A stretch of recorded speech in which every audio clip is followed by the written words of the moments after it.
Alors, s'il y a bien un problème dans les médias, la politique, la diplomatie, c'est qu'on n'arrive à parler que d'un seul sujet à la fois et on a du mal à se concentrer sur pas mal d'aspects parce que je pense qu'on est simplement intéressé par certains sujets et qu'on a une intention assez limitée et l'Ukraine n'échappe pas forcément à cette règle. Parce que on le voit depuis quelques semaines, une offensive diplomatique, une offensive politique de la part de Donald Trump sur l'Ukraine avec du yo-yo émotionnel, avec d'un côté Donald Trump qui traite Zelensky de dictateurs et de l'autre une volonté de faire un deal avec la Russie, mais aussi un deal avec l'Ukraine, et personne ne sait vraiment de quoi on parle dans le deal sur les minerais, et d'ailleurs je vais vous faire une vidéo sur le sujet très prochainement. Et de l'autre, l'Ukraine qui essaye de se réinventer, de réinventer sa relation avec Washington, et des Européens qui sont un peu comme des lapins pris dans les phares d'une voiture, qui ne savent pas vraiment comment réagir, qui réagit, Macron qui va à Washington, etc. etc. Et on a les yeux rivés là-dessus, parce qu'on pense que c'est de là que va sortir la paix en Ukraine, et d'ailleurs c'est pas complètement faux, parce que la guerre et la diplomatie ne sont que les revers d'une même pièce, et l'un ne va pas sans l'autre, et l'autre ne va pas sans l'un. Mais il est très important de toujours garder un œil sur le front, parce qu'au bout du compte, c'est le front et le militaire qui dictent le politique, et quand le front et le militaire n'arrivent plus à dicter le politique, c'est le diplomatique et le politique qui essayent de dicter plus ou moins le militaire. Mais ce qui est très intéressant de voir actuellement en Ukraine, c'est qu'on a un mouvement sur la ligne de front, et pas forcément de là d'où on s'y attend, à savoir du côté russe, parce que c'est les Ukrainiens, pour cette fois-ci, qui sont à l'offensive, et ça fait longtemps qu'on n'avait pas vu les Ukrainiens à l'offensive. Et comme on peut le voir sur cette carte, il y a une volonté ukrainienne de se désenclaver autour de Pokrovsk et de repousser un peu les forces ennemies russes en deçà d'une certaine limite, afin surtout, et comme vous pouvez le voir sur cette carte, de protéger les lignes logistiques, donc la route qui va grosso modo de Dnipro à Pavlograd jusqu'à Pokrovsk, parce que les Ukrainiens à tout prix ne veulent pas perdre cette route logistique qui est essentielle pour tout simplement l'approvisionnement de la ville et par conséquent le maintien de la ville sous un contrôle ukrainien. Et aussi, on peut le voir dans d'autres cartes, il y a une volonté ukrainienne de pousser dans Toretsk, donc Toretsk qui est aussi une place forte assez importante de l'armée ukrainienne, qui est aussi grosso modo l'un des verrous qui mène vers Konstantinivka, qui est un des autres verrous de l'armée ukrainienne dans le Donbass. Et on voit que les Ukrainiens ont réussi à faire une petite offensive et repousser les forces russes en deçà d'une certaine limite à l'intérieur de la ville de Toretsk, alors que ça fait des semaines qu'on nous dit que la ville de Toretsk va tomber et que les Russes l'ont déjà pris, sont en train de le prendre, etc. etc. Ça varie plus ou moins d'un jour à l'autre. Et du coup, c'est très intéressant de voir cette séquence et on va les analyser ensemble en se posant la question, quelles sont les raisons qui expliquent justement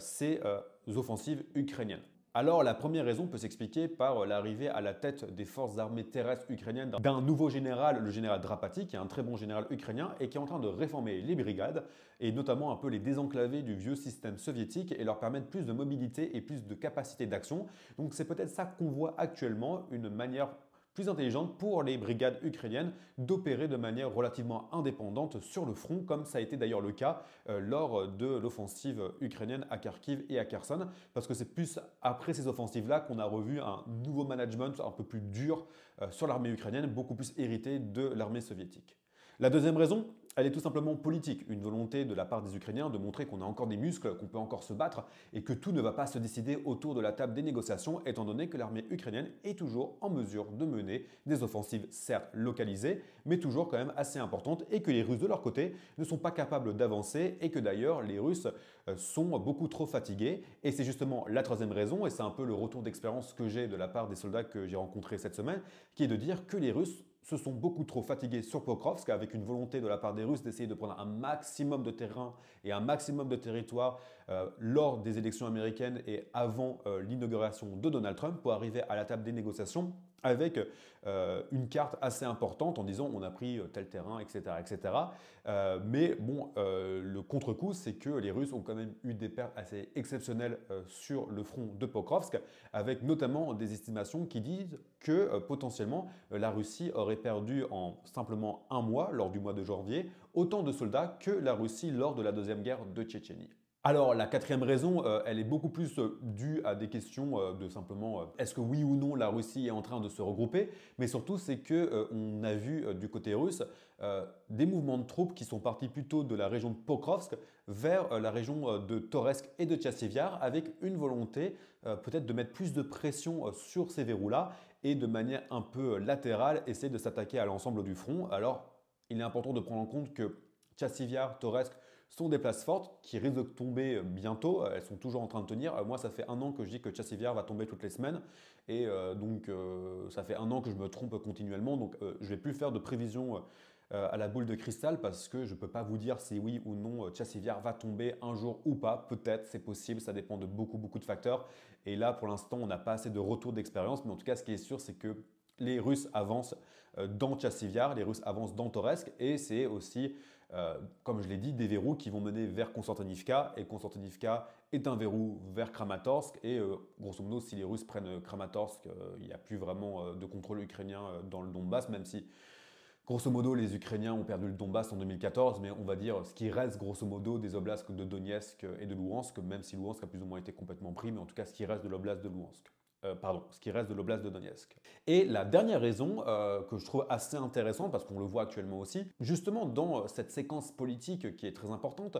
une volonté de la part des Russes de mettre un maximum d'efforts sur la poche de Kursk. On le voit, notamment avec des informations qui nous reviennent des services secrets coréens, sud-coréens, pardon, qui nous dit justement que les Russes ont commencé à masser plus de soldats coréens dans la poche de Kursk. On le voit aussi depuis quelques jours, les Russes sont vraiment à l'offensive dans la poche de Kursk et ont notamment récupéré un petit village hier dans la poche de Kursk. Donc on voit une volonté russe vraiment. Bon, il y a une volonté russe depuis 6 mois d'essayer de reprendre Kursk, mais là vraiment de peut-être mettre plus de moyens pour essayer de reprendre Kursk, parce que comme l'a rappelé le ministre des Affaires étrangères Sergei Lavrov, les Russes refusent à tout prix,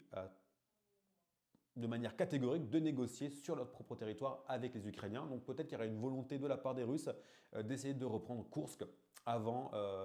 de vraies négociations entre l'Ukraine et les États-Unis, ce qui expliquerait peut-être le ralentissement des forces russes autour de Pokrovsk. Mais bon, ce qui est important de prendre en compte, c'est que de manière générale, quand on énumère des raisons, la plupart du temps, les raisons sont toutes les bonnes, parce que ça participe d'un problème général. Donc,